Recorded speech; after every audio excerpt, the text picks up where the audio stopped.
Hello everyone! For today's video, tara samahan niyo ulit ako ngayong magluto ng isang masarap na chicken recipe para sa ating tanghalian. Ayan, fried muna natin ng konti, saka natin lalagyan ng onion and garlic. Dito na rin natin igigisa yung onion and garlic natin para maghalo-halo yung lasa nila. At ayan, pagka nag-golden brown naman yan ay okay na. Konting fried lang ay ready na yung ating chicken breast. Isama na rin natin yung onion and garlic.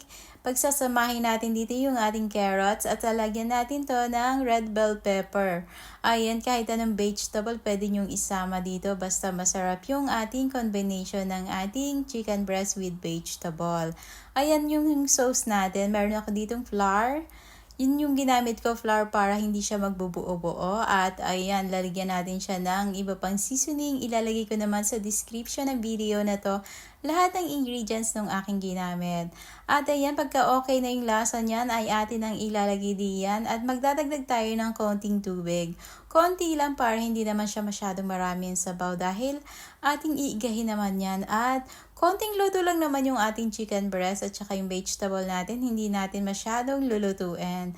Meron ako ditong leftover na eggplant. Sinama ko na rin. Sayang naman. Ayan, masarap naman yung lasa niyan, guys. Kaya itry nyo na to at sure na magugustuhan nyo.